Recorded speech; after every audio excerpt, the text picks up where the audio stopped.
Capítulo 24. Visto entre as pedras. A caverna logo se abriu, a descida nivelando-se em um amplo salão. Suportes fabricados pelos Foti enterravam-se nas laterais, seu ferro cinzento marcado por arranhões de demônios enquanto se fechavam como uma aranha sobre as cabeças dos caçadores. Deshiva foi direto para o centro do salão, balançando sua tocha para frente e para trás diante dela, como se estivesse varrendo a escuridão. Bliss e Quick moveram-se para a esquerda, mantendo-se junto à parede externa enquanto a linha avançava pelo salão. No extremo oposto, Deshiva anunciou. A caverna continuava. As bombas deixaram suas marcas de detonação ali, a explosão lançando um pó branco gredoso no ar, salpicando as paredes. O silêncio que seguiu as palavras de Deshiva incomodava Bliss. Seus únicos companheiros eram o arrastar de pés na pedra e o ritmo das lanças quando seus portadores as batiam nas rochas. Lá fora, a selva transbordava de vida, de ruído. As cavernas eram tão silenciosas. Ao lado dela, Quick desacelerou. Ele se agachou e Bliss virou-se com ele, seguindo seu olhar em direção a um canto deserto e sombreado à frente. A mina, de resto abandonada para o inverno que se aproximava, pouco tinha restado além de seus esqueletos metálicos. O nicho, sem dúvida feito para armazenamento em tempos melhores, agora permanecia quieto enquanto Deshiva continuava sua marcha adiante. Bliss olhou fixamente para aquela fenda sombreada, sua semelhança inquietante com a mesma escuridão enrolada perto da costa na aldeia. Um lugar fácil para se esconder. Ilumine, Bliss sinalizou e Quick apontou sua tocha para o espaço recuado. Nada, apenas rocha. Poeira se acumulou enquanto Bliss se permitiu relaxar. Deshiva havia jogado bombas ali embaixo. Não sobraria nada. Os demônios ou tinham ido embora ou estavam mortos. Não havia motivo para ficar tensa. Ao lado dela, Quick tossiu e depois espirrou. Poeira espalhou-se. Ele ergueu a tocha para mantê-la longe de sua saliva, e Bliss seguiu a luz. Viu-a rastejar pelo teto manchado de bege, os espaços entre as vigas cheios de argamassa velha. Argamassa velha e fibrosa. Bliss estendeu a mão e segurou-a de Quick quando ele começou a baixar a tocha. Olhou com mais atenção enquanto os caçadores continuavam passando por eles. Ela não sabia como as minas eram feitas, como tanta rocha podia ser sustentada acima de suas cabeças, mas Bliss conhecia a natureza, conhecia a pedra de bordas afiadas e as curvas sedosas do músculo natural. Segure a tocha, Bliss sinalizou. Por quê? Quick respondeu, e Bliss o respondeu pegando uma pedra quebrada do chão e lançando-a contra o teto, diretamente no aglomerado arenoso coberto de poeira. A pedra atingiu o alvo e produziu um som decididamente diferente da pancada surda e metálica que deveria ter feito. Um olho dourado se abriu, encontrando Bliss. Sons degantes ecoaram pelo salão, vindos de todos os lados. Deshiva chamou os caçadores às armas e os demônios lançaram sua armadilha. Os monstros caíram como chuva, despencando entre os caçadores e atacando em todas as direções com todos os membros. Garras e presas rasgavam, corpos escamosos avançavam para a esquerda e direita, espalhando os humanos menores como brinquedos. Quick correu para aquele que Bliss havia avistado, erguendo suas manoplas de madeira e gritando como se estivesse prestes a saltar no mar. E Bliss ficou parada, mãos em seu bastão, enquanto os monstros desciam ao redor deles. Seu sangue bombeava, mas seus nervos congelaram. Os silvos ofegantes pareciam perfurar sua garganta, afastando qualquer reação de sua mente, exceto uma: ficar parada e talvez conseguir sair viva. A metade mais sensata de Bliss lutou contra o terror, lançando uma sugestão racional após a outra contra a muralha de pânico que cercava sua mente. Nenhuma conseguiu atravessar, nenhuma conseguiu fazê-la dar mais um passo na direção daquela coisa, mesmo quando o demônio ignorou os golpes iniciais de Quick e arremessou seu irmão com um único tapa contra a parede da caverna. Ela não podia ajudá-lo. Não podia ajudar nenhum deles. Tudo que Bliss tinha era um bastão de bambu. Ela nem sequer era adulta. Deveria estar em Kitai, colhendo frutas e preparando o jantar com seus pais. Não aqui, não aqui, não aqui. Um bastão a atingiu, sua dureza contundente mandando Bliss ao chão. O caçador que a golpeou, Bliss não sabia quem era, mas viu a presa única de um demônio varrer a área onde ela estivera. O caçador deu-lhe de um leve aceno antes de erguer seu bastão para interceptar aquela presa. Fisgando-a, com a presa penetrando até o núcleo oco do bambu, o caçador ajoelhou-se e girou o bastão sobre seu ombro. A alavancagem derrubou o demônio, martelando-o contra o chão rochoso. No entanto, apesar de seu triunfo, o caçador se expôs ao demônio que havia atingido Quick. O monstro feio e lamacento deslizou em direção ao caçador, uma garra nojenta se preparando para atacar. Bliss atacou primeiro. Impulsionando o bastão como uma lança, ela bateu no lado direito e macio do demônio, enterrando sua madeira na carne escamosa e desequilibrando o monstro. Enquanto ele vacilava em duas pernas, Quick passou correndo por Bliss, seu irmão mergulhando para o pescoço do monstro e derrubando-o no chão. "Agora, Bliss!" Quick gritou, sua voz chegando clara numa caverna que não estava mais nem perto de silenciosa. Bliss girou seu bastão, um golpe vindo de cima que rachou o crânio do demônio e fez a coisa desabar sem vida. Quick se contorceu para sair debaixo da besta, enquanto Bliss, seus instintos mais antigos vencendo o pânico, ajustou a pegada procurando outro alvo. "Que bom que você voltou", disse Quick. "Siga-me." Como um gancho de segurança para sua corda, Quick guiou Bliss pelo campo de batalha, suas manoplas abrindo brechas nas defesas dos demônios para que o bastão dela perfurasse. Então outros caçadores podiam entrar para terminar o trabalho, batendo, socando ou cortando os demônios até que todas as 4 criaturas jazessem mortas no chão da caverna. 3 caçadores compartilharam o fim das criaturas, com outros 6 sofrendo ferimentos feios. Deshiva, ilesa exceto por um arranhão do chão da caverna, ordenou que os corpos fossem carregados, os demônios deixados para trás. Lá fora, no frio crepúsculo, eles empilharam mais bombas Foti ao redor da entrada da mina, esgotando o suprimento. Com uma tocha arremessada, o caçador correu e mergulhou atrás de um tronco para se proteger. As bombas explodiram, quebrando a entrada da caverna e desmoronando o portal sob mais rochas do que Bliss jamais se importaria em escavar. "Um túmulo para os malditos", disse Deshiva depois. Todos sabiam que não seria o último. Capítulo 25. Descanso. Quantas vezes eles já haviam feito isso, partido em uma aventura apenas para voltar vitoriosos enquanto o sol desaparecia por trás das altas árvores da selva? "Pelo menos 5, disse Pan, caminhando ao lado de Wax na trilha de carroça, que subia em direção ao posto avançado Najan, com o grande Sanas erguendo-se sobre a paliçada irregular, muito parecido com o demônio que pairava sobre Kitaya dias atrás. "5? Acho que você está esquecendo de algumas", contestou Wax. A argila batida grudava em seus pés descalços, com uma pedra ocasional adicionando algum tempero à caminhada.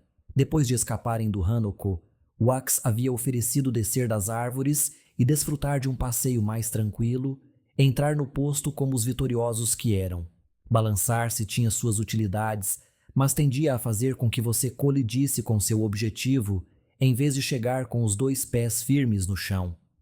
"Estou contando apenas as que realmente tivemos sucesso", disse Pan. "Quantos alforjes vazios trouxemos de volta?" "Acho que você precisa mudar sua definição. Sobrevivimos, vencemos. Pelo menos é assim que vejo. Não dá para negociar sobrevivência. E você não precisou enfrentar os olhares do meu pai." O patriarca de Pan carregava o fardo das altas expectativas, não para si mesmo, entenda, mas para Pan. O amigo de Wax tinha que ser o melhor em qualquer coisa que escolhesse fazer. O que Wax imaginava era o motivo pelo qual Pan se contentava em coletar fungos do chão da selva. Não havia muita competição nessa área. "Seu pai vai ter que encontrar outra pessoa para implicar quando você voltar com Scar", disse Wax. À frente, a selva sinalizava seu fim temporário com um declínio gradual para uma vegetação aberta. Jardins planejados se estendiam em fileiras arredondadas de Noctia, em vez das linhas soltas que Wax encontraria ao redor de Kitai. Cercados de gado substituíam o ruído da selva por seus próprios grunhidos e rosnados. Os animais não eram numerosos, mas vocais em suas frustrações. Wax e Pan trocaram um olhar enquanto o som aumentava, escondendo suas caretas. Viz operava em um sistema aberto, animais livres para vagar e livres, portanto, para serem caçados. Habilidade e honra, uma refeição conquistada. Noctia tinha ideias diferentes. Noctia também tinha vulges afiadas, armaduras e a chave para manter os demônios afastados. Então Viz os deixava fazer o que quisessem e ficava em silêncio. Do que Wax não calaria, não poderia calar, no entanto, era como o caminho parecia deserto, exceto por ele e Pan. Eu te disse que balançar seria a melhor escolha, disse Wax. Ninguém mais tem coragem de fazer isso até aqui. Essa coragem quase nos fez cair nos espinhos, quase desloquei meu ombro naquela árvore, e aqueles ranocos deveriam ter nos comido. Mas eles comeram? Nós conseguimos? Você quer que eu diga que sim? Eu quero que você grite isso, Pan. Wax deu alguns passos rápidos à frente, virou-se para encarar Pan com os braços abertos, esperando que o grande Sana atrás dele estivesse enquadrado no centro.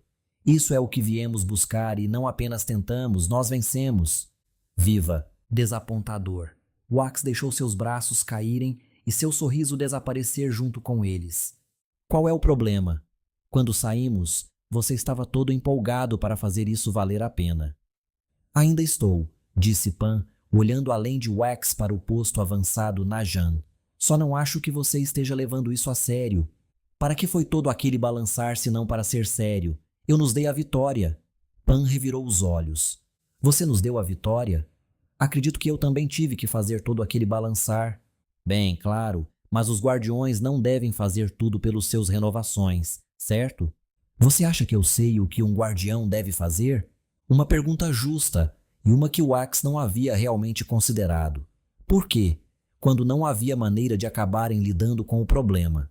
Mesmo chegando tão longe, Wax imaginou que algo impediria Pan de terminar o trabalho. As renovações deveriam ser heróis, guerreiros, reis, rainhas embarcando em uma vasta jornada pelas ilhas.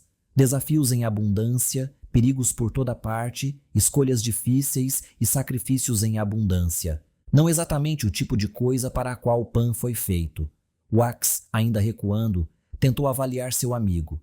Eles haviam passado noites e dias aqui viajando, conversando, compartilhando memórias nostálgicas e aleatórias, de quase 2 décadas queimadas na companhia um do outro. Tinham brincado, compartilhado jantares, águas, frutas arrancadas de galhos ao passar. Durante toda a sua vida, Wax teria dificuldade em lembrar de um único dia em que não tivesse visto Pan por pelo menos 1 minuto. Com o sol às suas costas, um treliçado sombreado desenhado pelas árvores da selva, Pan parecia cruzado em ouro e preto. Ele mantinha a cabeça caída, as pernas e os braços movendo-se sem muito vigor, como se estivesse sendo empurrado por algum chamado fantasma. O coração do homem simplesmente não estava nisso, apesar da declaração feita lá em Kitai. Estúpido, então. Estúpido arrastá-los até aqui quando Pan não queria terminar a maldita corrida. Wax poderia ter ficado, ajudado seus pais a reconstruir a casa deles. Isso foi uma perda de tempo, não foi? Perguntou Wax. O quê?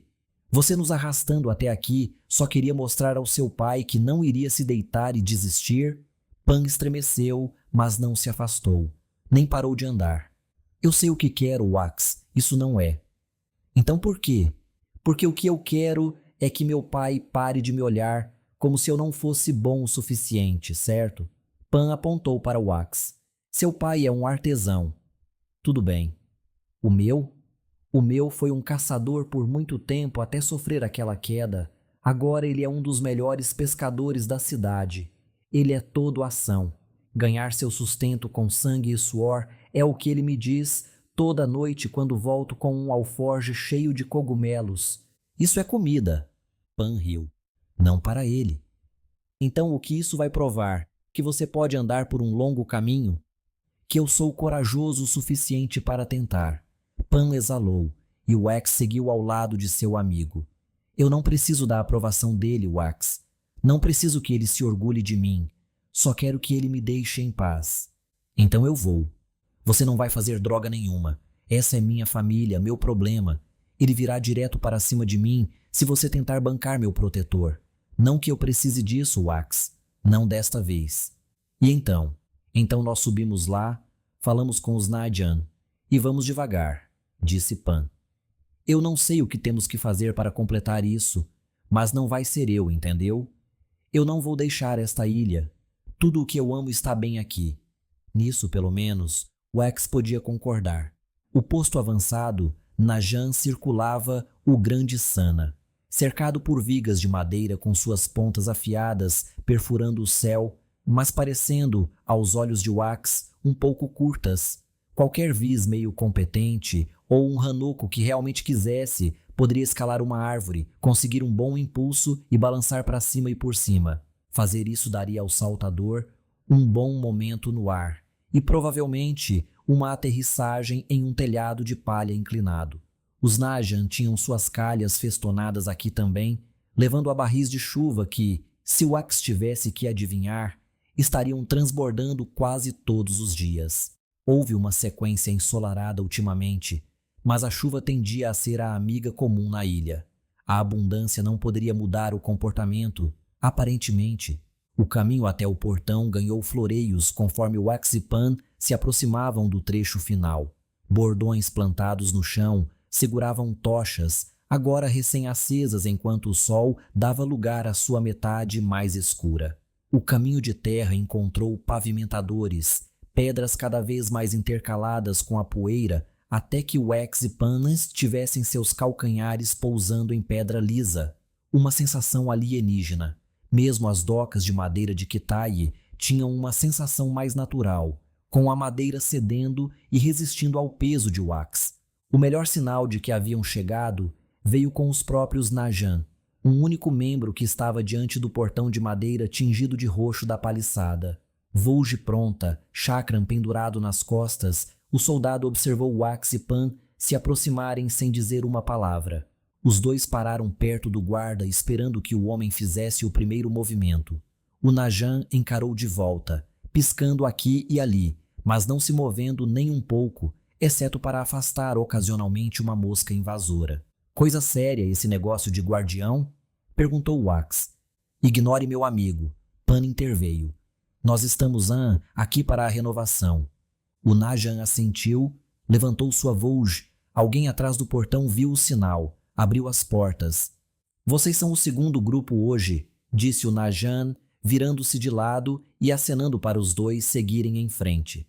Não haverá tentativas esta noite, porém então vocês terão um início igualitário quando o sol nascer. Um início igualitário? Perguntou Wax enquanto passavam pelo guarda. O que? Tem outra corrida? Mas o guarda apenas deu de ombros e pediu suas armas, deixando cair a lâmina forte de Wax em uma caixa trancada logo dentro do portão. O portão fechou-se atrás de Wax e Pan depois que passaram, selando-os em um posto avançado que fedia a autoestima. Kitayi tinha seus bairros, suas seções, destinadas a especialidades, mas em lugar nenhum bandeiras pendiam declarando quem tinha influência. Ninguém colocava símbolos fora de suas casas ou emblemas em seus peitos. Tatuagens, sim, mas isso era simplesmente um marcador de quem você era. Não uma ostentação, não um luxo.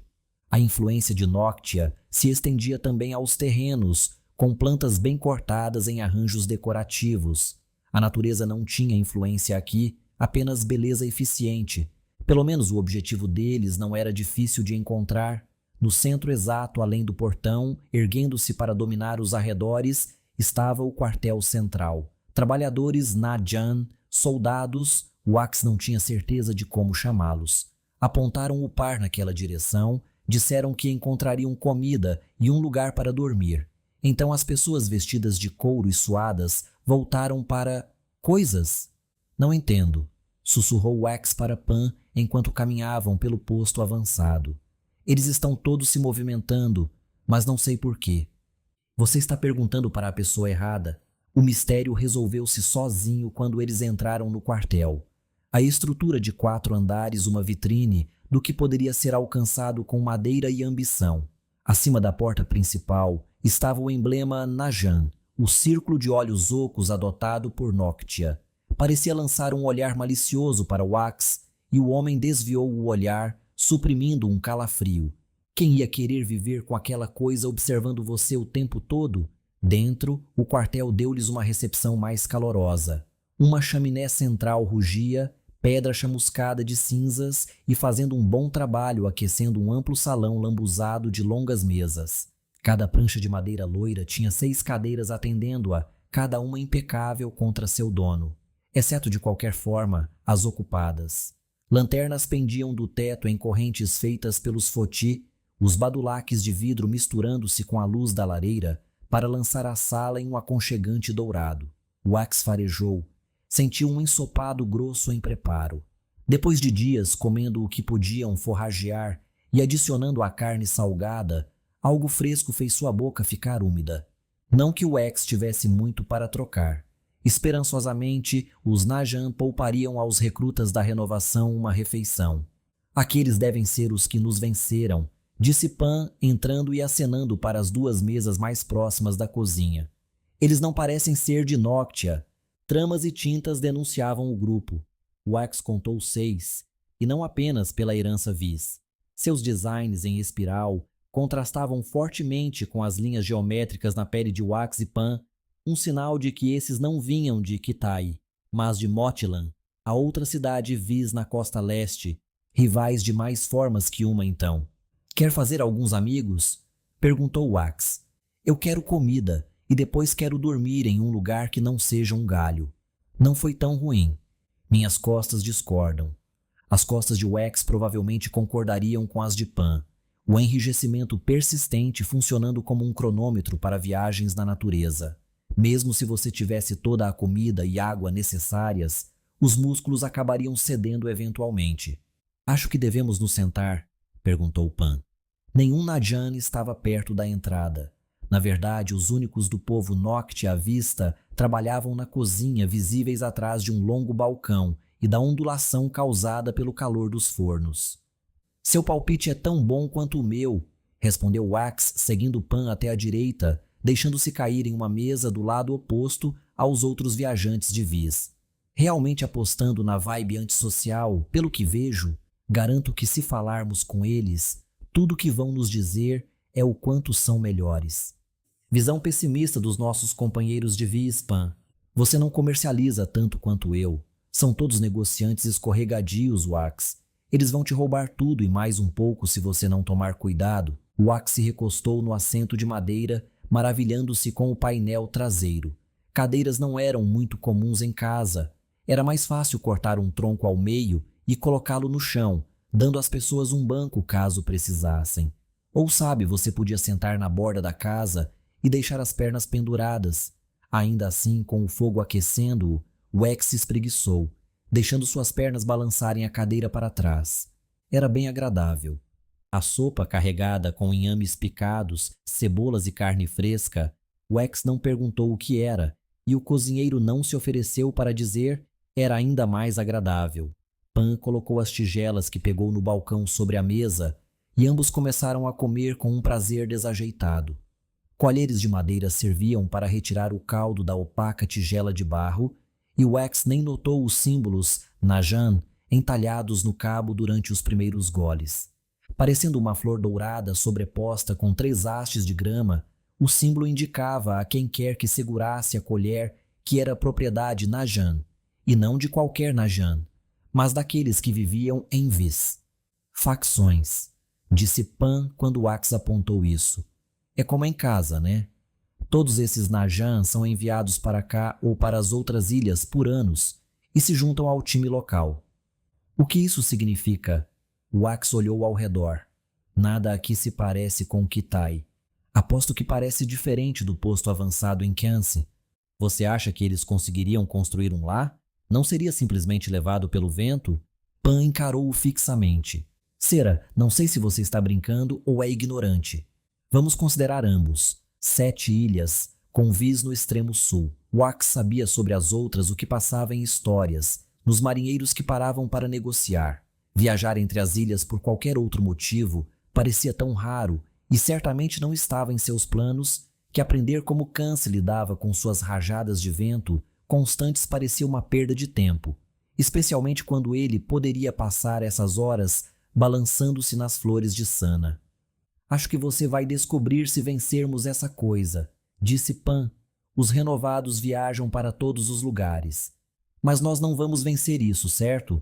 Uma mão bateu na mesa, coberta de sujeira e ligada a um braço musculoso que pertencia a um homem de aparência áspera, com um sorriso retorcido no rosto.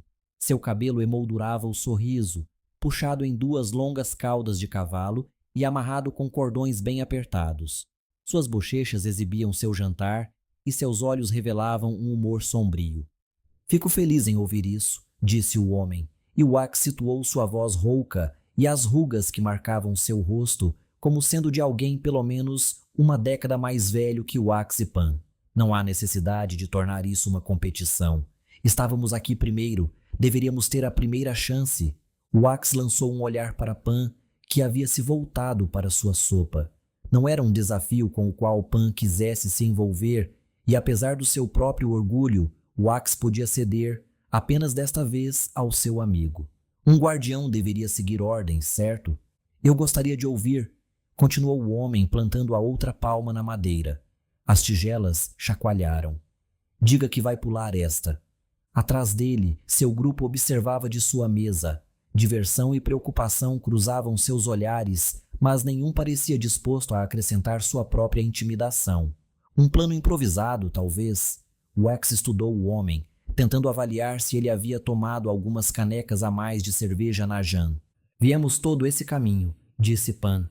Como explicaríamos desistir agora para nossas famílias, nossos amigos?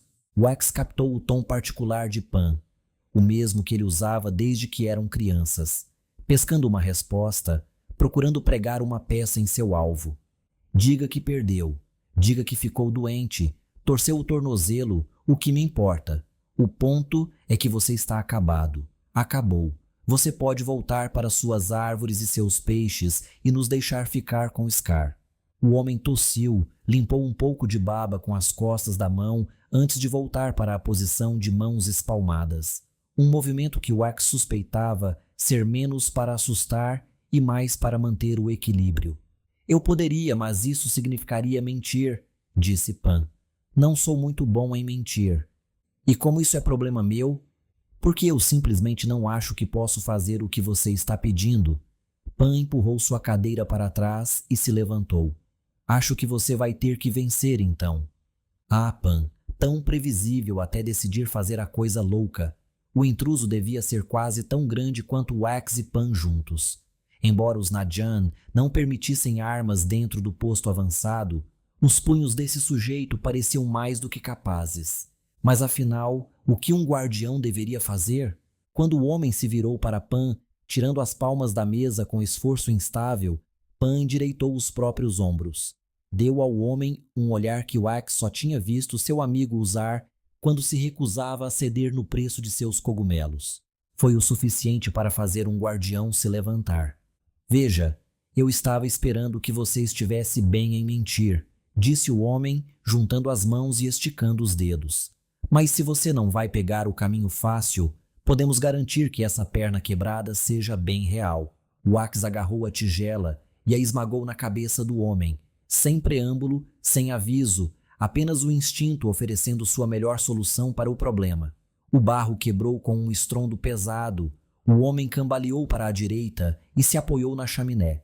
Aquelas mãos grandes foram para sua cabeça, esfregando um ponto não mais apenas sujo, mas agora roxo e vermelho. Wax, o quê? Perguntou Pan, com a bravata desaparecendo como costumava acontecer quando a briga realmente começava. Você estava prestes a ficar inconsciente, então poupei você do problema, respondeu Wax. Trabalho de guardião. A tigela deveria ter encerrado a briga ali mesmo, mas os companheiros do homem, aparentemente não contentes em ver seu amigo receber uma surra, saltaram de suas cadeiras e correram em direção aos dois. 4 andarilhos em várias gramas e túnicas tecidas pisotearam, correram e gritaram em direção ao Wax e Pan, que recuavam. O 5º correu para o homem caído, ajudando o grandalhão a se afastar da chaminé quente. Ideias? perguntou Pan. Não deixe que quebrem suas pernas, respondeu Wax. Você vai precisar delas pela manhã. Com sua tigela quebrada, Wax foi para a próxima melhor arma, uma cadeira. A madeira leve facilitou o levantamento e, com Pan seguindo seu exemplo, a dupla ficou com 8 pernas curtas apontando para seus atacantes. O quarteto recusou-se a ser intimidado. Wax enfrentou 2 mulheres que pareciam ter passado dias demais em barcos de pesca. Com pele curtida e olhos duros, as duas, empunhando suas colheres de sopa como tacos, se dividiram pelos lados de Wax. Seu campo de batalha, o corredor estreito entre 2 mesas longas e seus móveis, não era bom para um movimento em pinça. Ou assim Wax pensou, até que uma delas fez um salto para cima da mesa.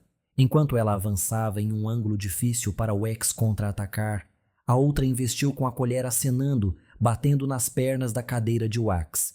Desista, ela rosnou, sua voz marcada pelas sílabas curtas de Motlan. Ele fez a oferta certa. Vocês não deveriam ter chegado aqui tão rápido. O que isso deveria significar? A mulher não respondeu, mas avançou rapidamente, batendo na cadeira de Wax e empurrando-a para a direita, deixando-o totalmente exposto para um ataque de salto da corredora da mesa. Com todos os saltos que Wax tinha feito em sua vida, todos os pulos de fronde para videira para galho, ele nunca tinha visto uma pessoa pular para cima dele. Era francamente aterrorizante. Com os olhos arregalados, a colher segurada com as 2 mãos enquanto saltava, com os joelhos na direção da cabeça de Wax, a mulher formava uma figura impressionante, uma para a qual Wax não tinha resposta. Ele largou a cadeira, ergueu o braço esquerdo em um bloqueio fútil, sentiu a colher acertar e a mulher em seguida, derrubando-o no chão. A colher fez sua segunda aparição, acertando Wax no ombro enquanto ele chutava com as pernas, conseguindo apenas a alavancagem suficiente para empurrar a saltadora para longe dele, só para que sua amiga entrasse e acertasse Wax no estômago com seu próprio utensílio. A sopa que ele acabara de devorar voltou, espalhando-se e afastando a segunda atacante, ainda que apenas por um momento. Levantando-se sobre as mãos, Wax, com os olhos marejados e o estômago sentindo como se estivesse pronto para vomitar novamente, tentou descobrir como implorar por rendição. Ele não precisou.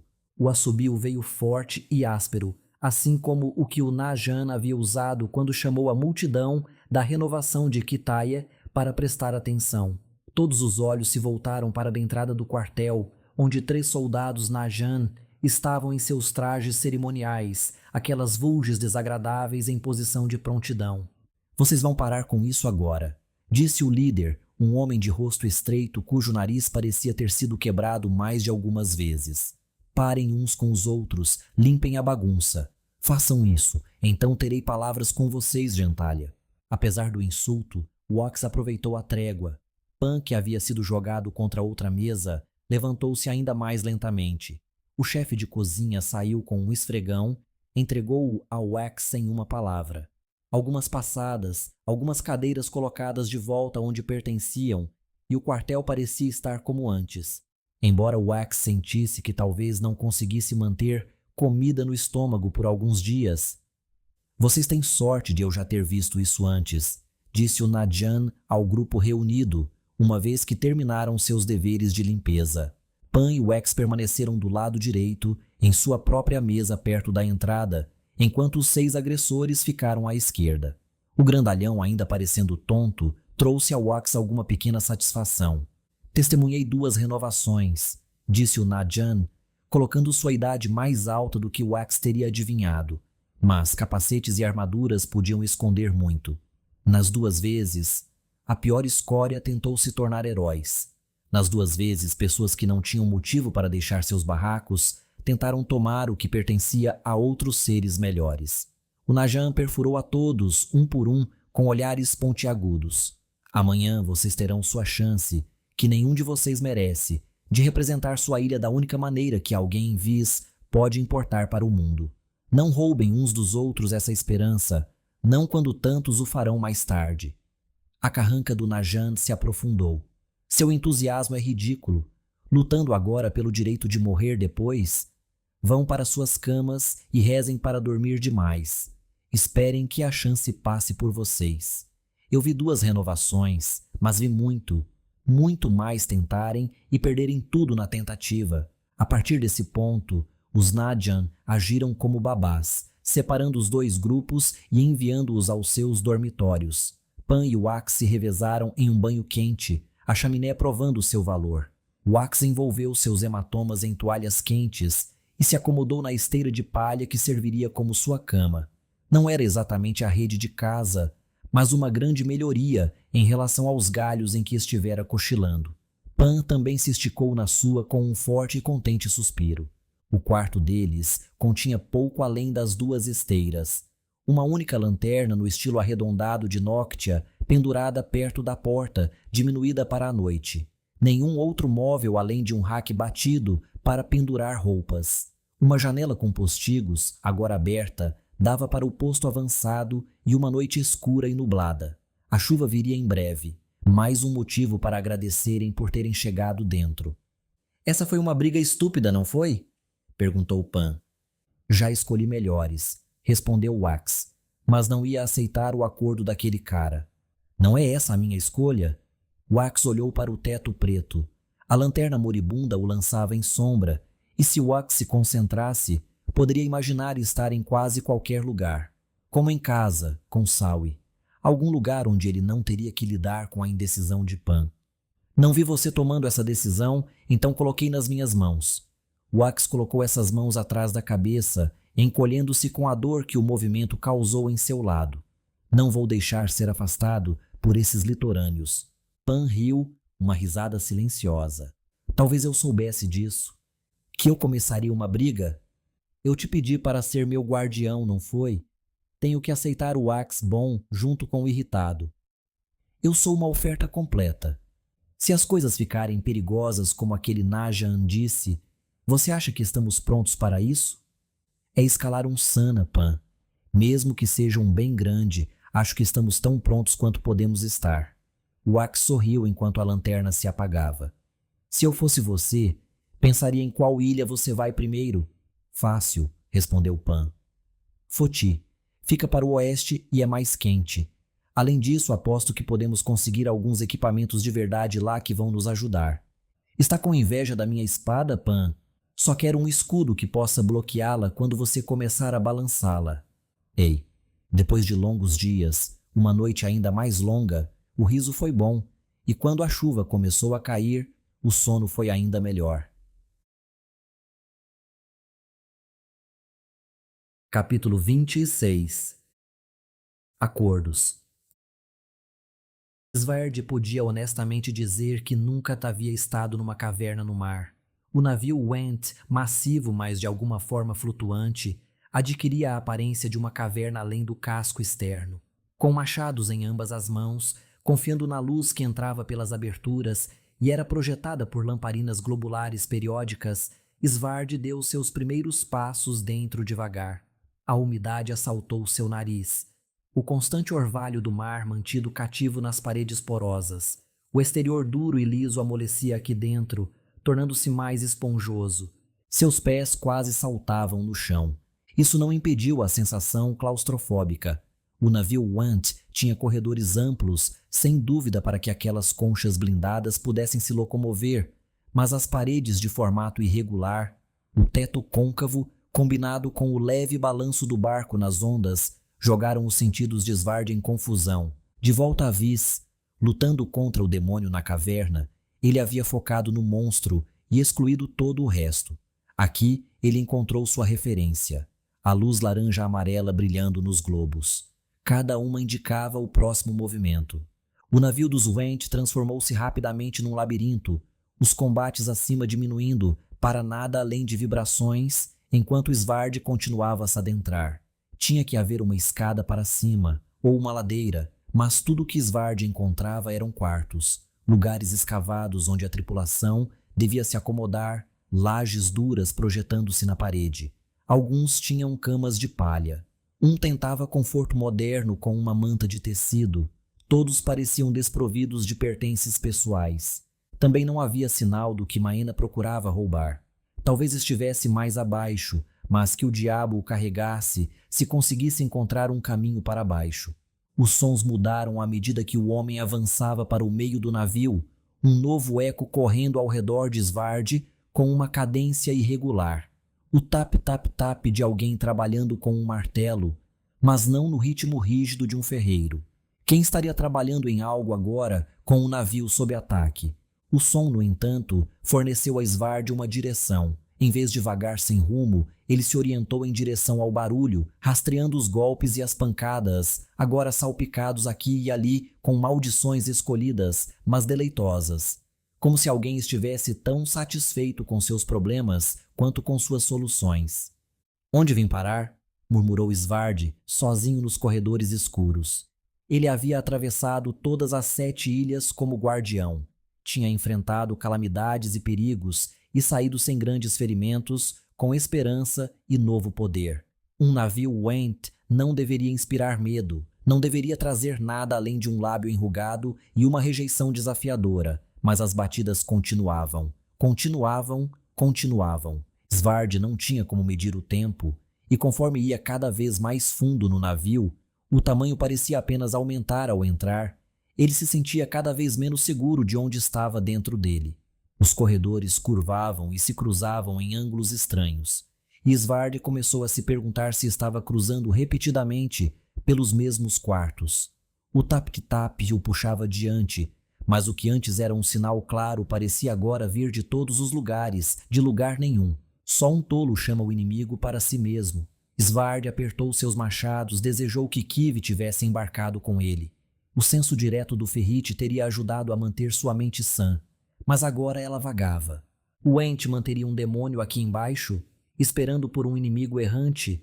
Seria tudo uma armadilha e Maena e sua tripulação estariam mortos lá em cima? Seriam os ossos de Svard moídos nas pedras por aquele terrível bater? Parou e deixou para trás um vazio escancarado.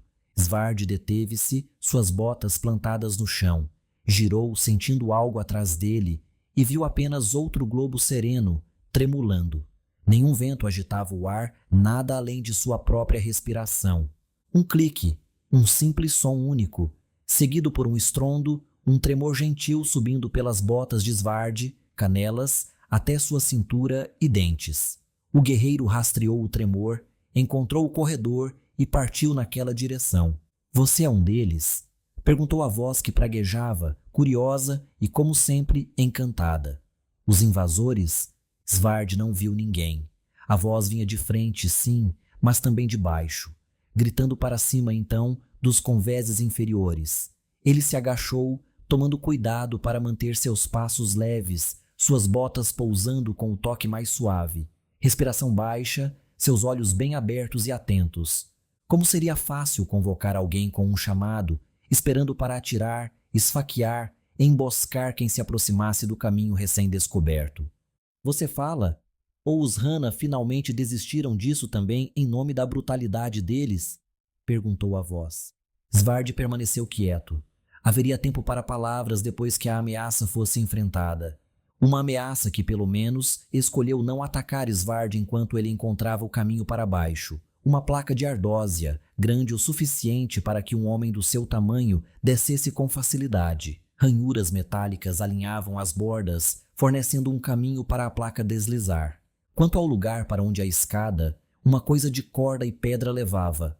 Outro globo ardente apresentava um cômodo maior, sua luz desaparecendo além do que Svard podia ver de cima, sem corredor, sem paredes próximas à vista. Uma escolha, então. Descer era convidar uma emboscada ainda mais fácil. Escalar significava expor suas costas à faca, à flecha, ao garrote.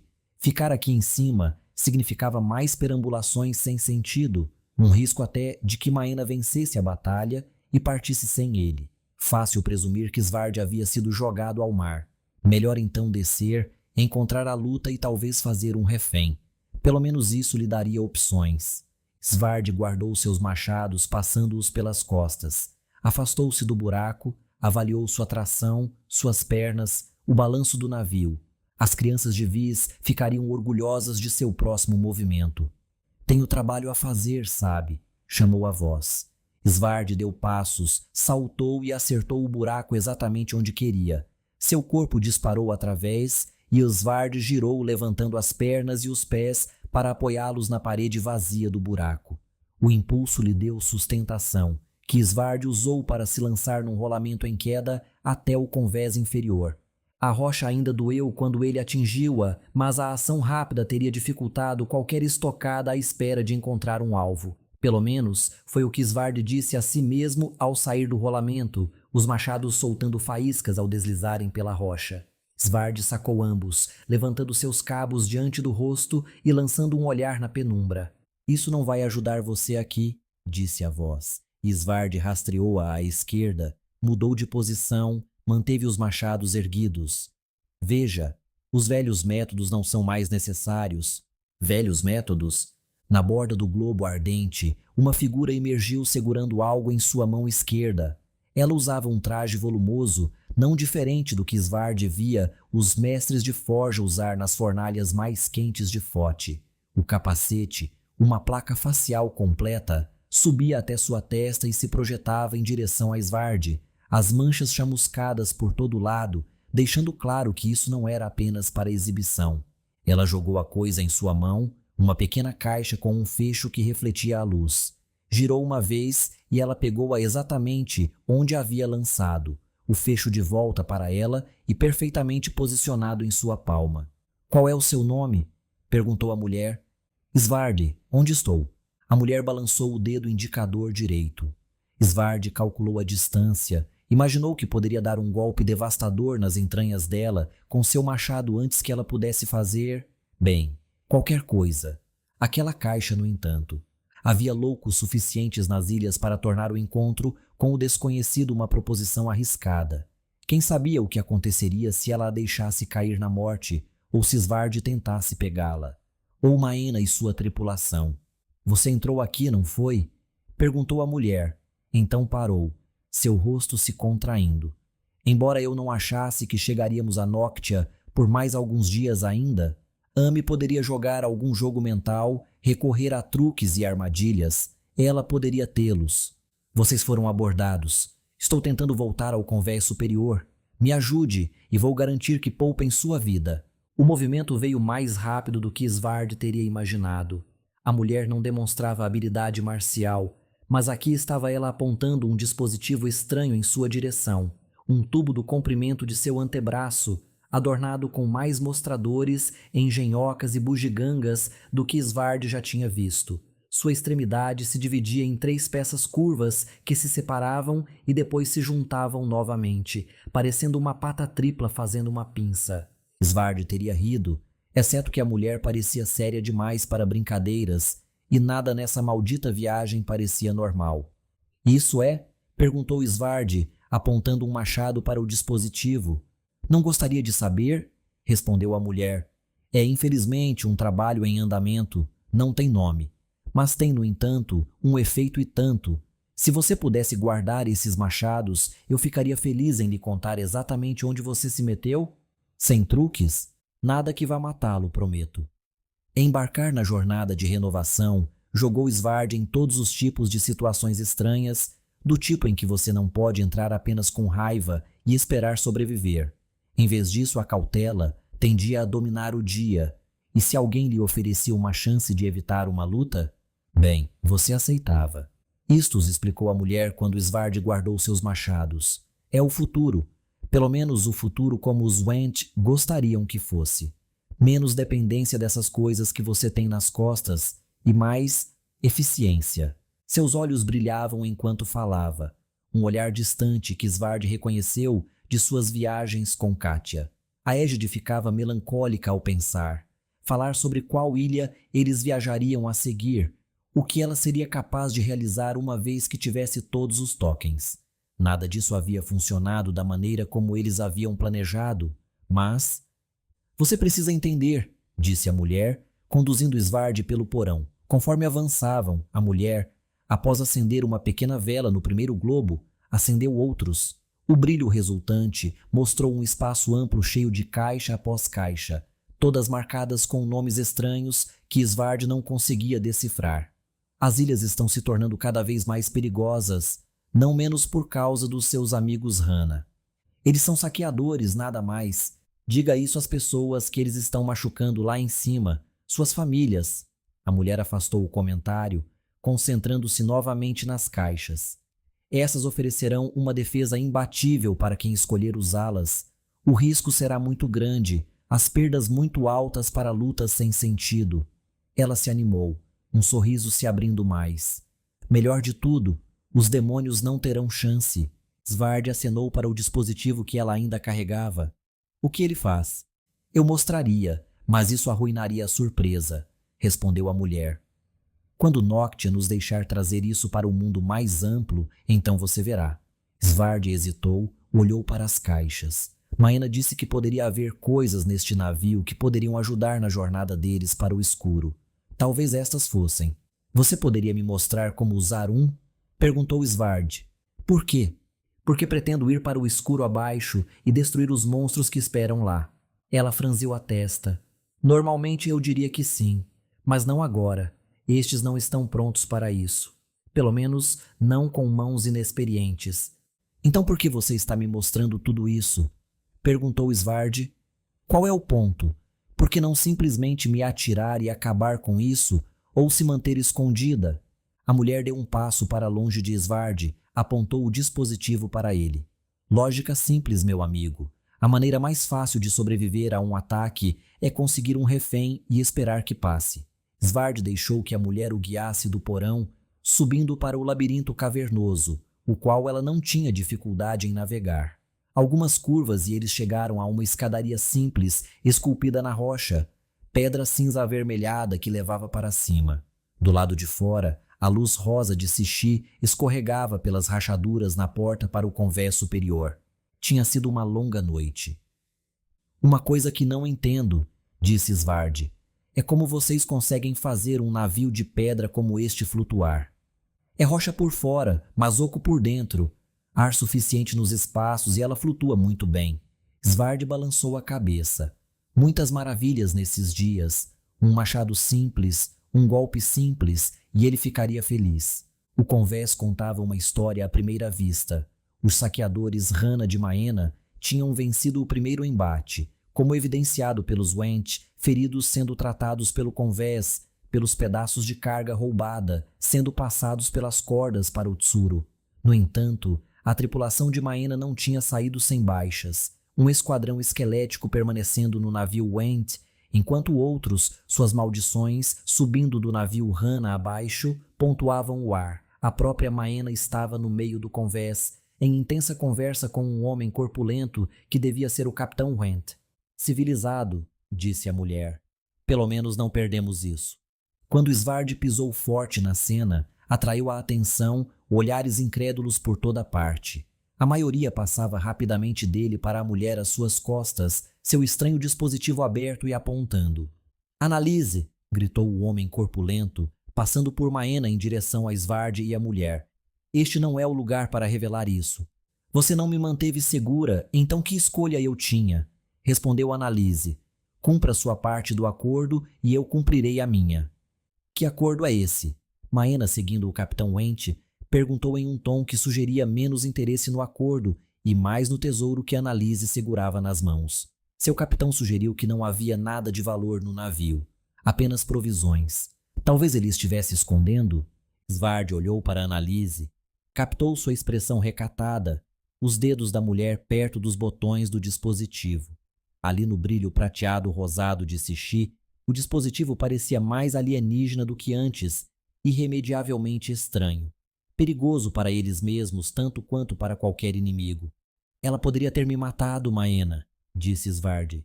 Deixe-a e seus brinquedos. Temos coisas mais importantes para fazer. Parece uma arma, Svard, e poderíamos precisar muito de armas.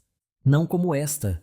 Se o que ela me disse é metade verdade, estaríamos arriscando todas as nossas vidas levando essa coisa a bordo do nosso navio. Maena estreitou os olhos para o guardião. Estudou-o por um longo minuto. Você está falando sério, não é? Ela perguntou finalmente. Ele está e ele tem razão, disse Analise. Essa violência não é realmente a minha praia. Mas se você tentar pegar isso, garanto que não encontrarão o pouco que restar do seu corpo. Nunca. Annalise tinha um jeito e tanto com ameaças, refletiu Maena enquanto seu navio Hannah se afastava do navio Went e continuava navegando para o norte. O pouco que restar do meu corpo. É nisso que você está se concentrando? Svard, de pé nas proximidades no convés superior do navio, deu uma palmada muito necessária em Kive. Não em como tudo aquilo foi ridículo. Ninguém morreu. Até aquele que você jogou ao mar se libertou e voltou à tona. Não sei por que você está tão perturbado. Poderíamos ter morrido. Você é quem disse que esta missão é tão importante, mas arrisca vidas por isso? Arriscamos vidas por nossa ilha, Svard. E pelo tesouro que podemos encontrar. Maena esboçou meio sorriso. Depois que o navio Went sair de vista, vai uma mensagem numa gaivota. Chegará em casa em alguns dias, informando Hannah que os Went estão tramando algo estranho. A tecnologia deles não será segredo por muito tempo. Tecnologia? O que é isso?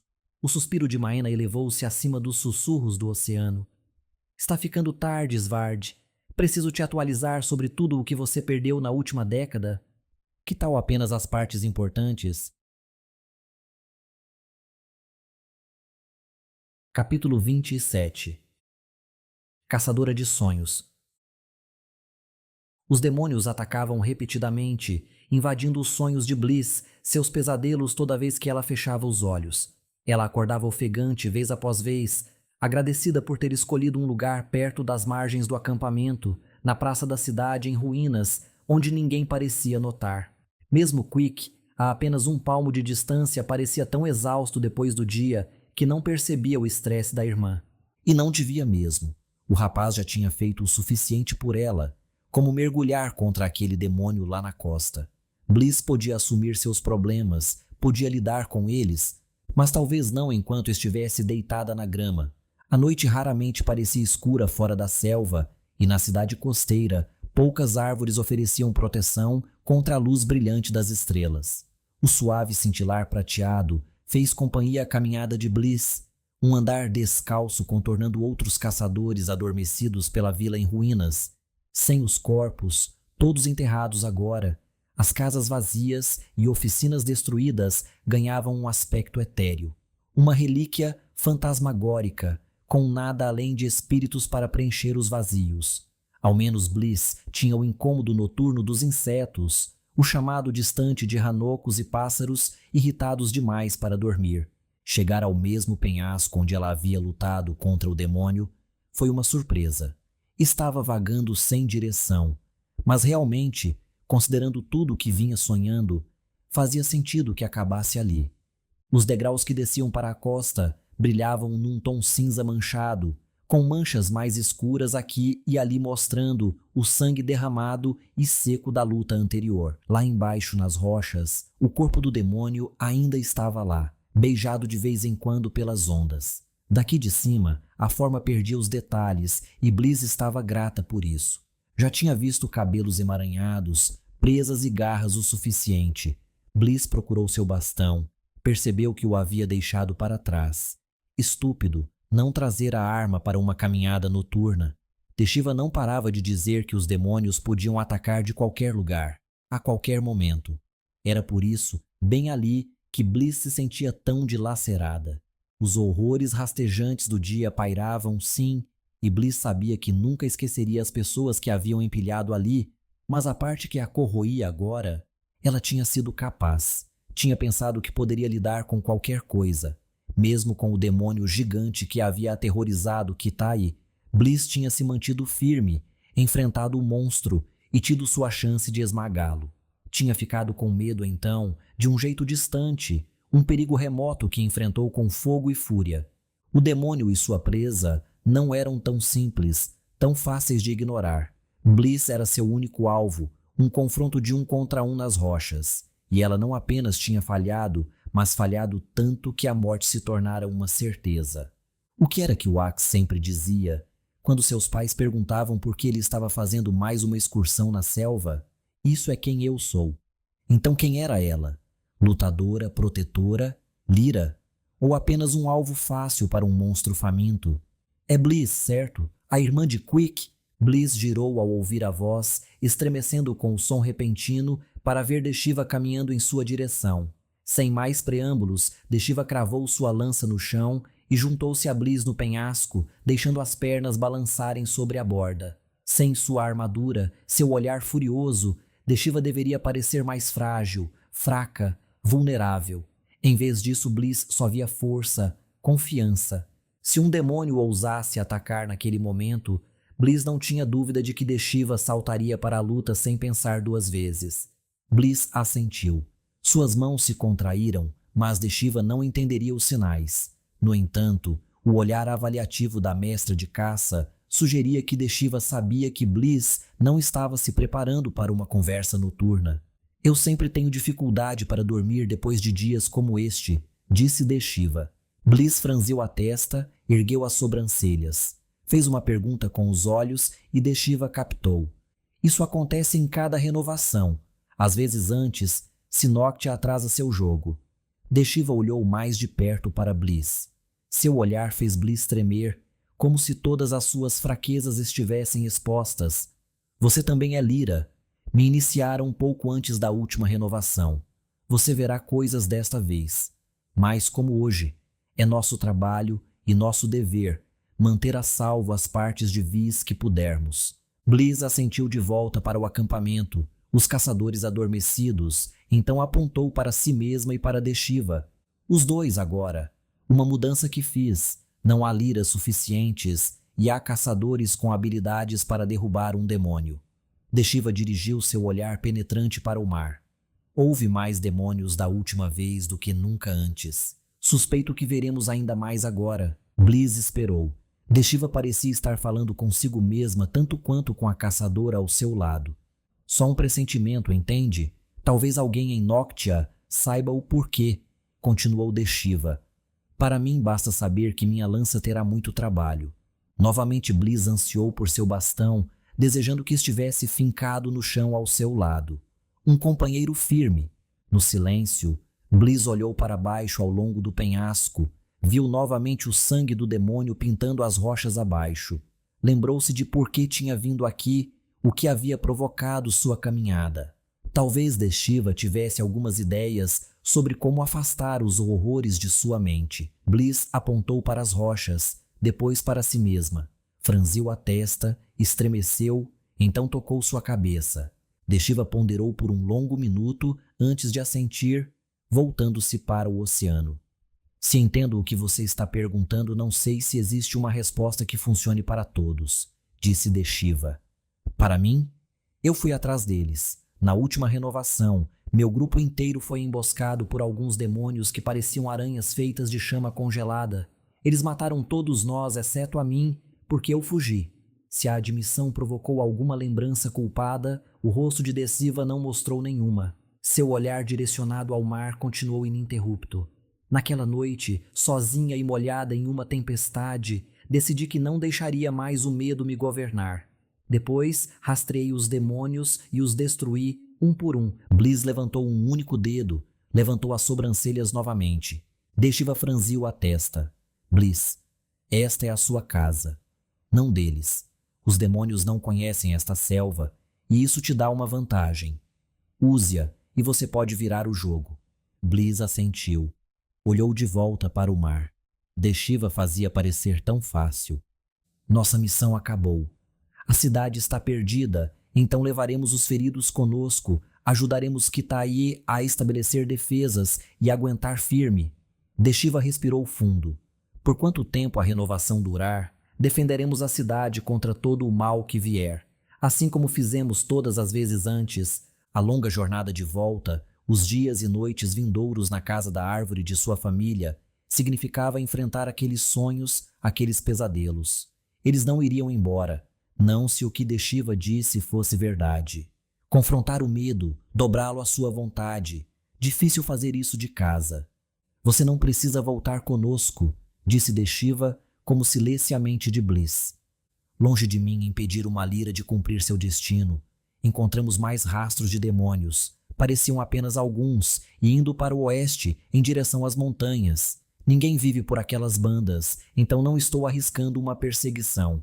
Se você quer enfrentar seus medos, Bliss, siga aquelas pegadas. Veja onde elas te levam. Bastão, bolsa, suprimentos. Bliss reuniu tudo isso sob a luz das estrelas, parando apenas para olhares ocasionais em direção à forma adormecida de seu irmão. Ele ficaria chateado ao acordar e descobrir que ela havia partido. Poderia até tentar ir atrás dela, embora Deshiva tivesse dito que manteria Quick bem preso ao grupo. Esta seria a jornada de Bliss e somente dela. Os rastros do demônio começavam a oeste e sul, adentrando a selva e subindo as encostas em direção à montanha massiva que marcava o extremo oeste de Viz. Não muito ao sul ficava o pântano pelo qual ela havia perambulado uma semana atrás. Conforme a selva reclamava o céu acima dela, Bliss sentiu sua corda ao redor da cintura. Balançar no escuro raramente fazia sentido. Os galhos tendiam a machucar quando você os atingia em alta velocidade, mas ficar no chão da floresta? Não, ela tinha que se adaptar. Isso não era uma viagem, não era uma busca por cogumelos com Pan ou uma corrida com Wax. Ela estava caçando os demônios. Encontrar, matar. Ela parou, deixou os insetos a encontrarem, a leve brisa a acariciar seu cabelo. Ajoelhou-se, passou as mãos pelas folhas rasgadas e gramas dobradas que marcavam os rastros do demônio. A destruição era ampla, ampla demais para apenas um deles. A terra e as folhas caídas pareciam reviradas, não um rebanho inteiro então. Ela continuou mantendo-se abaixada e lendo os sinais. Outras evidências, fezes, arranhões ocasionais nas árvores, a divisão e junção dos rastros, estreitaram a possibilidade para dois. Um par de demônios contra apenas ela. Uma garotinha metida em apuros, viajando pela selva à noite. Não, uma caçadora. Uma lira. Bliss seguiu a trilha enquanto o céu clareava, e nenhuma vez olhou para trás, em direção ao seu irmão, aos caçadores, ao seu lar. Capítulo 28. A Grande Sana. Wax acordou quando o amanhecer se infiltrou pela janela voltada para o leste do dormitório.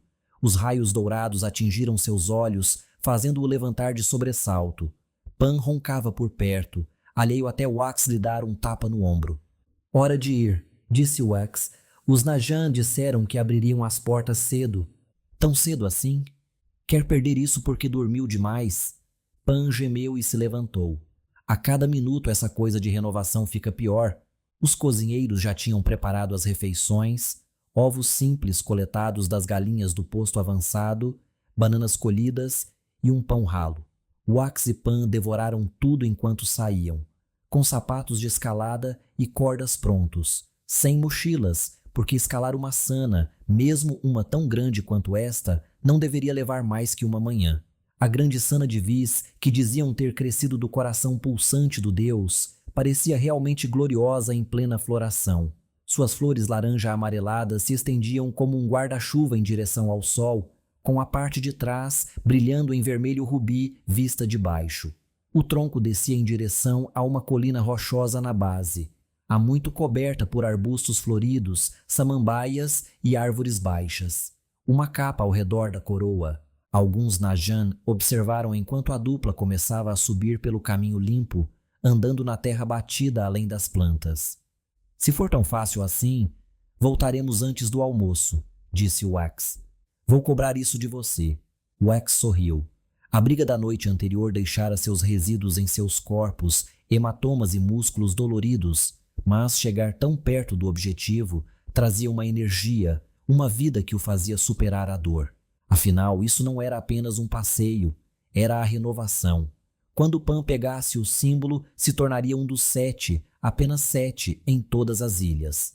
Eles começariam uma grande aventura, e mesmo que Pan não se tornasse o próximo égide, quem iria querer viver em Noctia, de qualquer forma, eles ainda veriam lugares que Wax não poderia ver de outra forma. Ainda fariam coisas, conheceriam pessoas, descobririam maravilhas que poucos em Kitai jamais veriam. Obrigado, Pan, disse Wax. Pelo quê? Por me trazer junto. Nem tudo tem sido um mar de rosas até agora, mas estou feliz por estar aqui. Bem, eu analisei todas as minhas opções e percebi que você era tudo que eu tinha. Não faz isso parecer tão triste. Não é triste. Pan deu de ombros, um movimento preguiçoso ao se aproximarem do próximo portão na Jan. É que eu não queria arriscar mais ninguém em algo tão perigoso. Então eu sou seu otário? Que bom que você percebeu. Wax riu.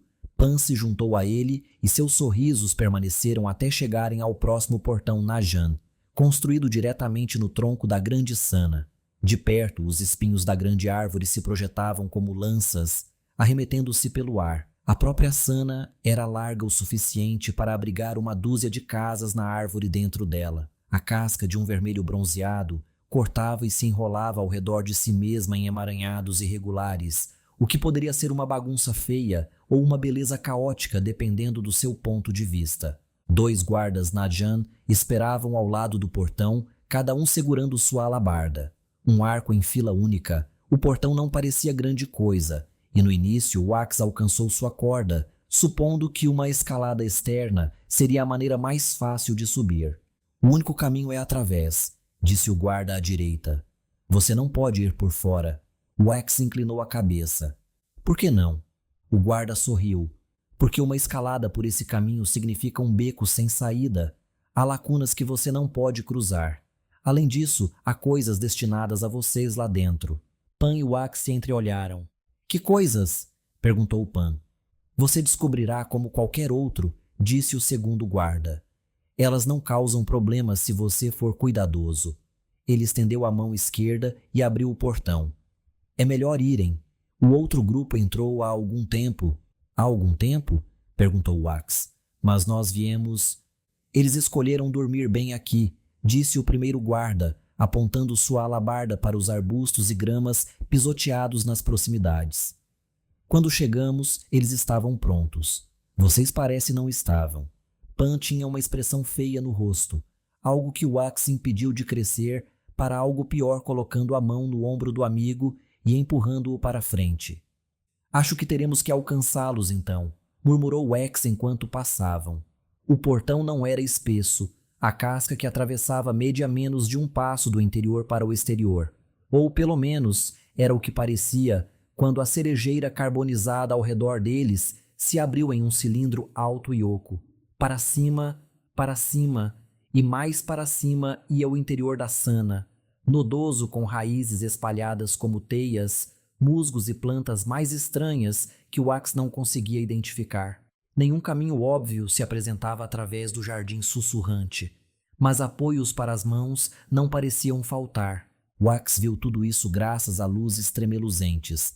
Os vislumbres, que deviam ser milhares, esvoaçavam de um lugar para outro, zigue-zagueando em grupos ou disparando sozinhos.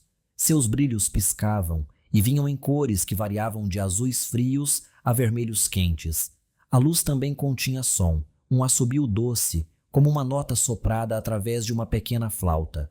Misturado com as vinhas entrelaçadas, folhas e vegetação, o espetáculo tirou o fôlego de Wax. Acho que valeu a pena só para ver isso, disse Pan. Concordo.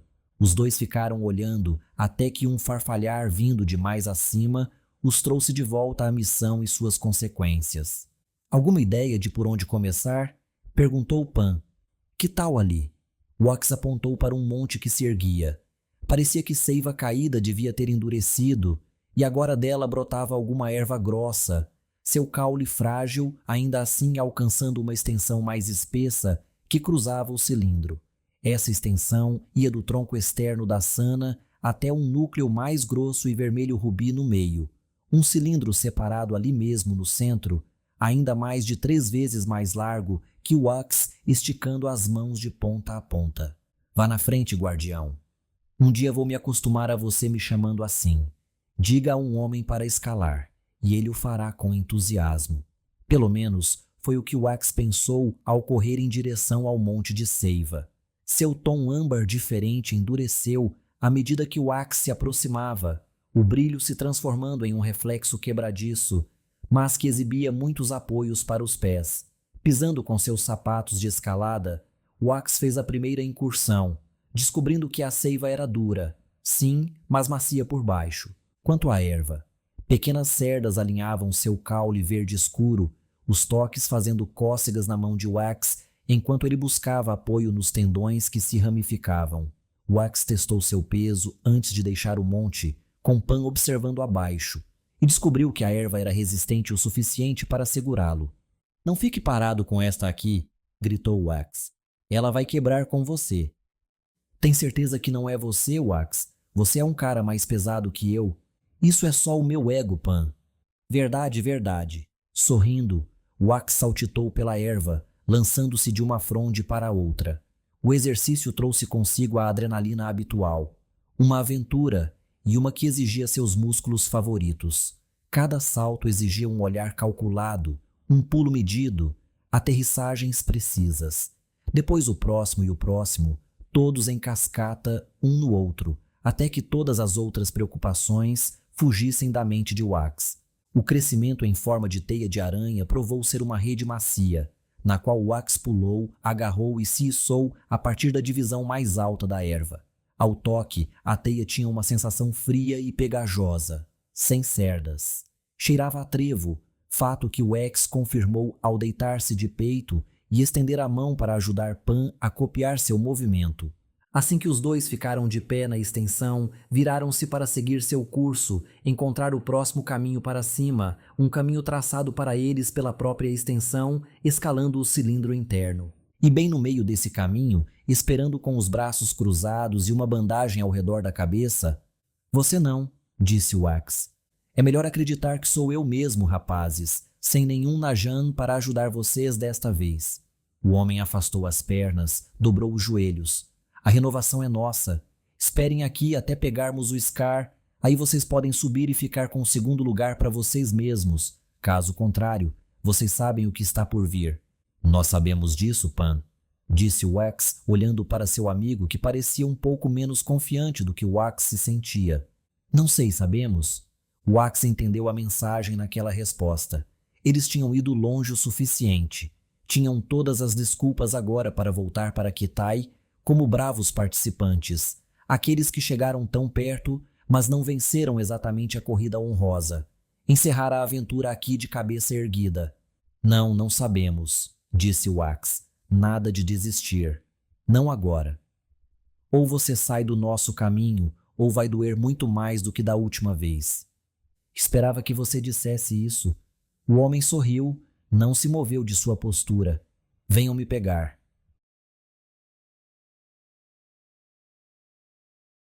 Capítulo 29. Machados inquietos. O mar sacudia e estremecia enquanto eles se aproximavam da costa recortada do sul de Went. Barreiras de rochas negras se projetavam para cima e para fora, suas bordas reluzindo na névoa da manhã, enquanto a tripulação de Maena lutava para manter o navio no curso. Svard se agarrava perto do mastro dianteiro, com Kiv enrolada por perto, tentando não cair na agitação. Gritos dos marinheiros cruzavam o ar, indo e voltando com comandos cheios de maldições, enquanto as velas se recolhiam e mudavam de rumo. O leme girava como uma coisa enlouquecida, e o navio Hana surfava como um sobrevivente. Svard acreditava que nunca havia ficado tão enjoado em sua vida. Seu estômago revirava a cada onda, a bile subindo e descendo em sua garganta.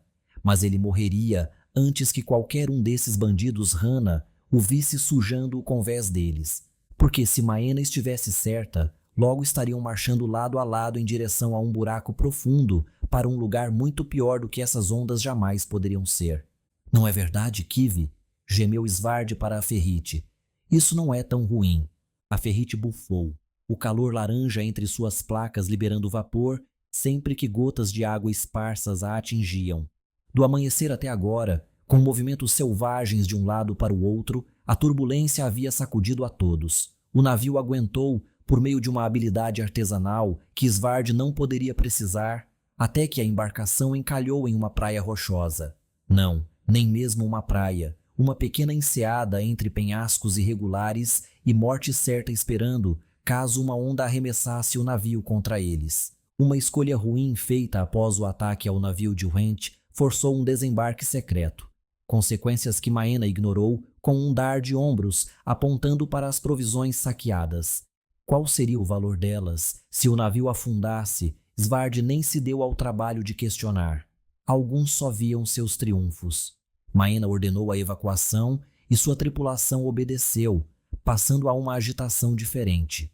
Alguns, aparentemente designados para vigiar possíveis interferências de Went, tiraram suas armaduras e armas, saltando para a terra com sabres e couraças de couro, olhos vasculhando o horizonte enevoado. Svard seguiu esse grupo, grato por uma tarefa que compreendia. Os outros, Maena entre eles, abriram os conveses inferiores do navio e carregaram para fora caixa após caixa.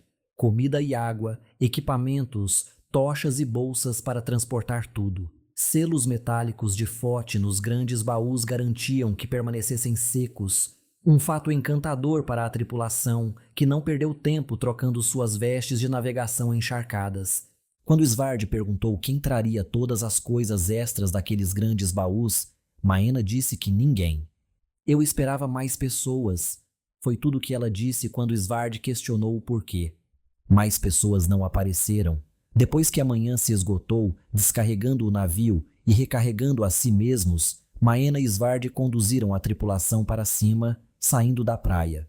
40 pessoas fortes, morenas e saudáveis. Apenas um pouco machucadas pela invasão ao navio de Uhent. Uma canção lenta começou entre os marinheiros, um hino a Hana, esperando por aventura, por tesouro, por sorte e pela bênção do rio. Went certamente poderia ter usado um rio. A ilha não melhorava muito sua aparência, além da entrada da praia, aquelas rochas negras e quebradiças, dando lugar a arbustos atarracados em solo duro. A localização setentrional da ilha produzia uma vasta tundra dividida aqui e ali por ravinas profundas e planaltos de topos achatados, como se o deus que uma vez havia movido estas vistas tivesse desmoronado em pedaços, seus ossos quebrando e se projetando em ângulos horríveis. Urubus e gaivotas de pelo grosso se misturavam no céu cinzento acima, procurando comida antes do inverno que se aproximava. Um vento cortante se juntou aos seus voos, atingindo as bochechas de Svard enquanto ele saía dos confins protegidos da enseada. A princípio refrescante, o vento logo se infiltrou entre as dobras de sua armadura, transformando suas veias em gelo e provocando um tremor em seus lábios. Seu sangue forte nunca foi espesso, e uma década no calor de Vis não havia feito nada por sua resistência. Pelo menos, de acordo com os poucos relatos que ouvira, entrar no subsolo logo levaria um explorador a mundos mais quentes. Os Hana suportavam o frio com mais compostura, seus rostos com sorrisos estoicos, embora Svard pegasse muitos olhando para trás em direção ao mar. O lar sempre chamava. "Quanto falta até nosso destino?" perguntou Svard enquanto avançavam. 3 dias, se nossas informações forem precisas. É uma antiga mina, transformada agora em um pequeno posto avançado. A boca de Maena se apertou. Não porque faltasse tesouro, mas porque os ataques de demônios se tornaram muito frequentes. Went acelou, um evento que nosso informante descontente fez questão de me dizer que não foi justificado. Eles tinham certeza de que poderíamos alcançar o abismo escuro através da mina? Tão certo quanto qualquer outra opção que encontrei. Meu tempo e recursos não são ilimitados, Svard. Eu não podia continuar vasculhando cada ilha.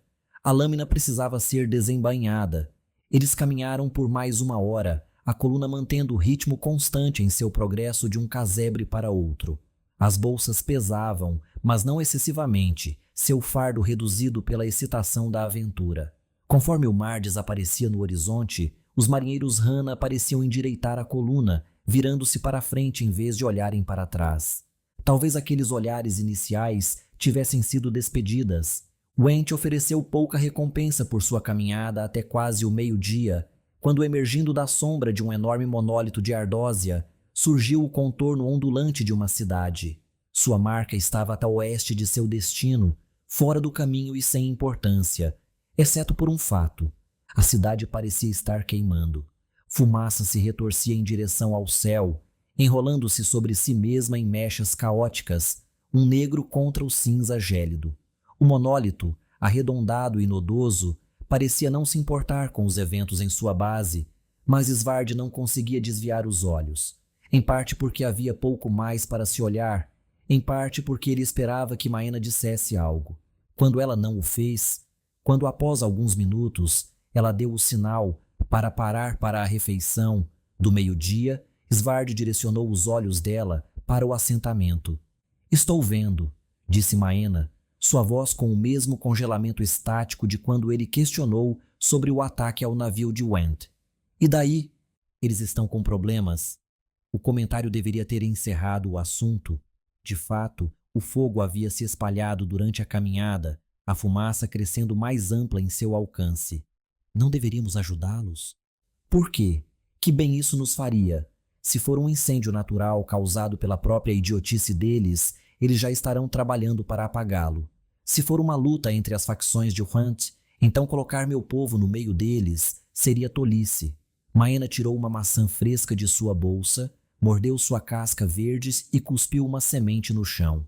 Aproximar-se da cidade significa revelar a toda esta ilha que estamos aqui. Os senhores da Guerra de Sente não gostarão disso e nossa jornada será cancelada antes mesmo de começar. Svard manteve seu olhar no fogo.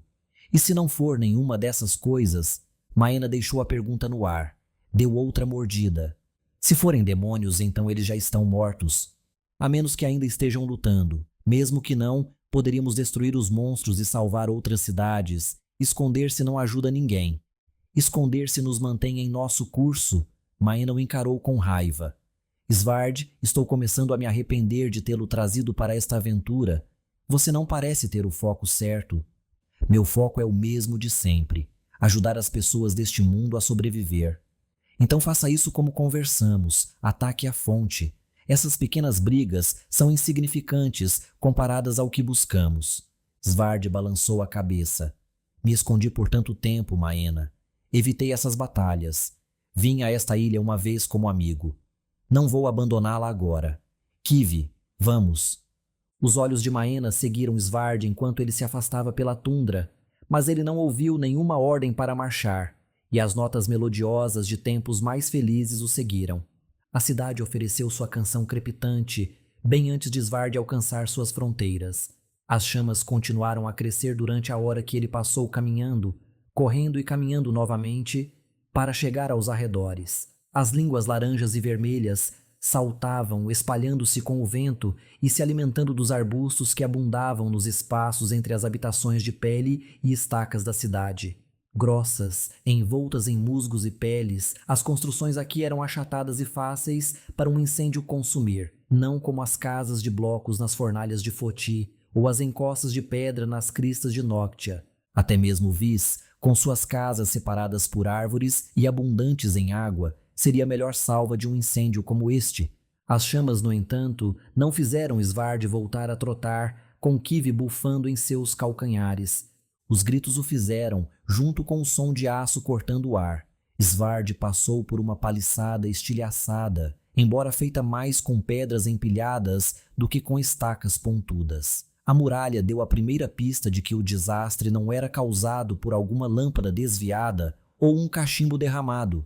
3 grandes brechas fragmentavam a linha sólida da muralha, as fendas irregulares desmoronando para dentro. Uma investida ou alguma força de impacto, murmurou Svard para Kivi. Mas por que seria necessária quando os portões estão abertos? Erguendo-se apenas um pouco mais alto que o próprio Svard, os portões frouxos de madeira eram menos uma fortificação que um marco. As portas gêmeas, normalmente trancadas no meio, rangiam ao vento. A barra para selá-las jazia abandonada no caminho. A guarita, um posto para uma única pessoa, estava vazia e intocada. Sem resistência, o que sugeria que os portões poderiam ter sido abertos não para impedir que algo entrasse, mas para permitir que os de dentro escapassem. O calor do fogo começou a penetrar no frio do ar, batendo contra Svard e dando-lhes um pouco de conforto. Seus músculos descongelaram, seu maxilar relaxou e suas mãos encontraram os cabos de seus machados mais fáceis de segurar. Com um movimento suave, Svard sacou ambas as armas enquanto entrava na cidade. O fogo deve ter começado nas periferias, as mesmas pelas quais Svard agora passava, pois as cascas ocas e carbonizadas indicavam um longo tempo de alimentação para as chamas famintas. A cinza se juntou à brisa, ficando presa no cabelo de Svard e parecendo neve soprando ao redor. Outros sons também se elevavam, um estranho ladrar em cadências entrecortadas. Juntando-se a ele, interrompendo-o, vinham mais gritos humanos, não de dor, mas de medo, súplicas. As palavras estavam muito distorcidas pela distância e pelo cenário de estalos e estalidos para transmitir detalhes específicos a Svard, mas seu tom era claro o suficiente. O guardião não acelerou seu passo, mas deixou o caminho. Um inimigo havia chegado a este lugar, e permanecer a descoberto convidava emboscadas. Svard se agachou e rastejou, com Kivi permanecendo em seus calcanhares.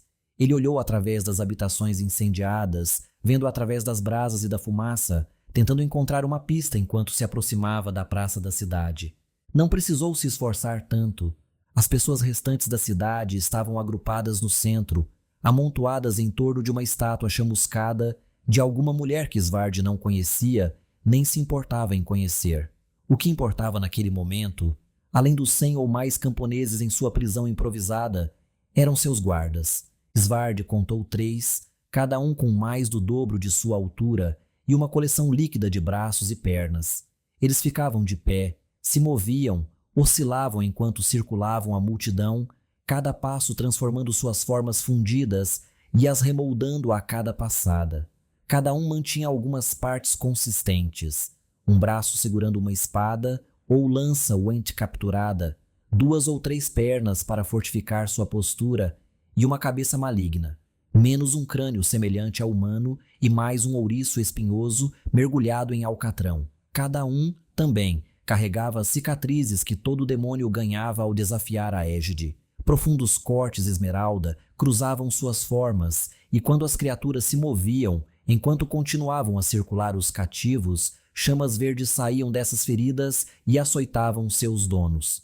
As criaturas estalavam, sibilavam, recortavam suas ordens uma para a outra e para os cativos, a maioria dos quais variava entre o choro aberto e olhares silenciosos e condenados para a distância.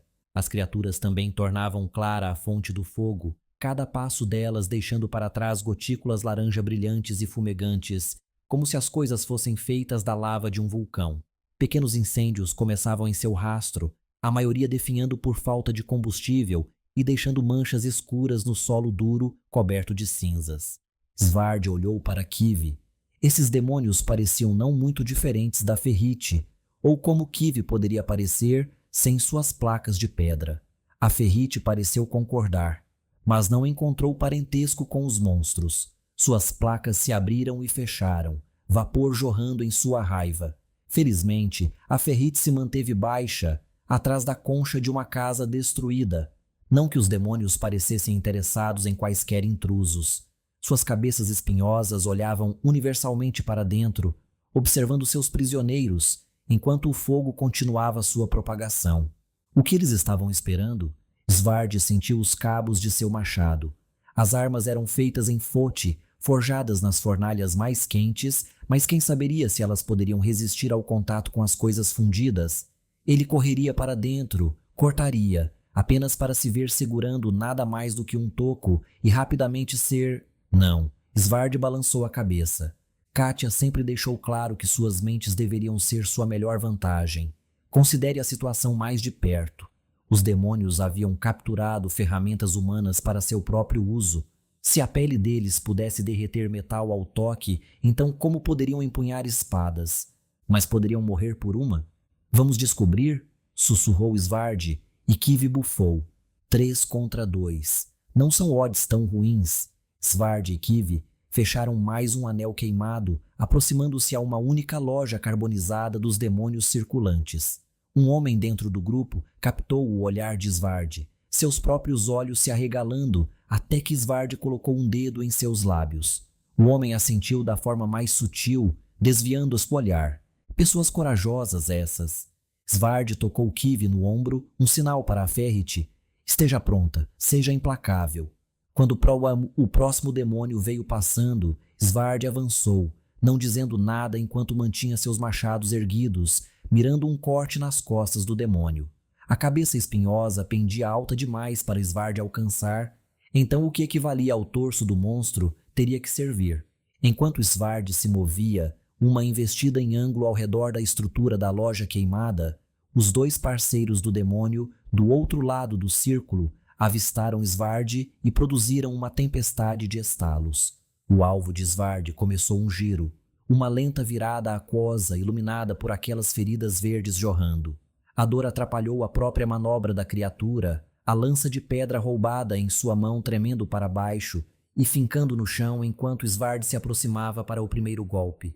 Ambos os machados cortaram transversalmente, o braço esquerdo liderando, o direito seguindo. Suas lâminas afiadas desenharam linhas esmeralda através da casca negra do demônio, espalhando sangue de brasa quente com seus cortes. Svard sentiu pouca resistência, como se cortasse através da água, e seu golpe levou seus braços abertos para a direita da criatura.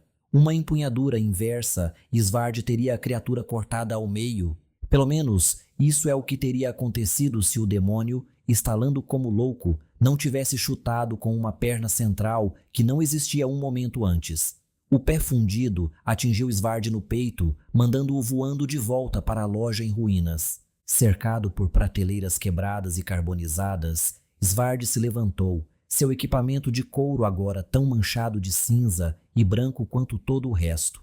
O demônio, lavado com verde fumegante de seus novos ferimentos, fluiu em sua direção com um longo passo, então dois, antes de hesitar e parar oscilante. Mesmo um monstro como este precisaria de um segundo, quando confrontado com um olhar de tanta ameaça, ódio e sede de batalha, como o que Svard exibia naquele momento, machados nas mãos, o próximo golpe já em movimento.